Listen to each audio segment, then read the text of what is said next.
రైల్వేలో జాబ్లు అమ్ముకుంటారు.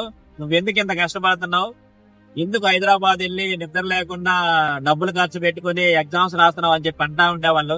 సో ఒక జాబ్ అయినా నాకు రాకపోద్దా, వయసు అయిపోయే వరకు నేను ట్రై చేస్తాను, వయసు అయిపోయినా గెట్ తిరిగి ప్రైవేట్ జాబే చేసుకోవాలి కదా అని చెప్పి నాకు నేనే సర్ది చెప్పుకుని ఎగ్జామ్స్ రాస్తూ ఉండేవాడిని. దాదాపు ఒక 20 నుంచి 30 ఎగ్జామ్స్ రాసుంటాను. ఇప్పుడు ప్రిపేర్ అవుతున్న యాస్పిరెంట్స్ నేను చెప్పేది ఏంటంటే, నేను రైల్వేస్ లో ఉండి చూస్తున్నాను కాబట్టి ఇప్పుడు అన్ని కూడా కంప్యూటర్ బేస్డ్ ఎగ్జామినేషన్స్ అన్నమాట. సిబిటీలు అంటారు, కంప్యూటర్ బేస్డ్ టెస్ట్. సో ఎవ్వరూ ఫ్రాడ్ చేయడానికి లేదండి. ప్యూర్ గా మెరిట్ ప్రకారమే ఉద్యోగాలు వస్తాయి. మీరు ఎంత బాగా చదివి ఎన్ని మార్కులు అటెండ్ చేస్తే మీకు అంత జాబ్ వచ్చే ఛాన్సెస్ ఎక్కువ ఉంటాయి అన్నమాట. సో పక్క వాళ్ళు చెప్పే మాటలు పట్టించుకోవద్దండి. ఎవరి చేతిలో కూడా ఒక జాబ్, చిన్న పోస్ట్, హెల్పర్ పోస్ట్ వేయించే స్థాయి కూడా ఇప్పుడు ఎవరికి లేదనమాట. ప్యూర్ గా మెరిటే. మీరు బాగా కష్టపడండి, బాగా ఎగ్జామ్స్ రాయండి. అలాగే ఎక్కువ మంది ఎగ్జామ్స్ సెంటర్ లో చూసి కూడా భయపడుతుంటారు. భయపడాల్సిన అవసరం లేదండి. నాకు నేను ఏమనుకున్నామంటే, ఇందులో సగం మంది ఎగ్జామ్ పేపర్ చూడడానికే వస్తారు, ఒక 20% మంది ఇంటికాడ వాళ్ళు బాధ భరించలేక వస్తారు. గట్టిగా నాకు కాంపిటీషన్ అంటే 30% మంది అని చెప్పి నాకు నేను అనుకునేవాను అనమాట. మీరు కూడా అలాగే అనుకోండి.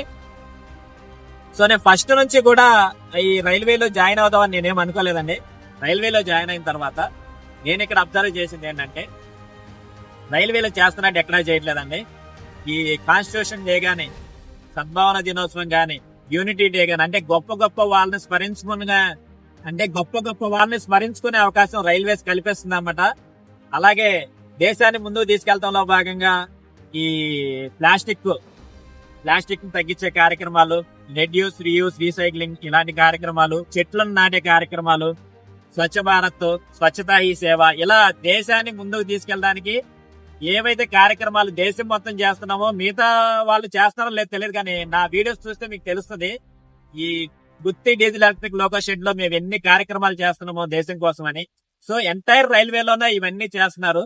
ఇవన్నీ చూసిన తర్వాత రైల్వేస్ అంటే చాలా ప్రేమ, గౌరవం పెరిగిందన్నమాట. సో యువతకు చెప్పేది ఏంటంటే, రైల్వేలో దేశానికి సేవ చేయడానికి ఎక్కువ స్కోప్ ఉందండి.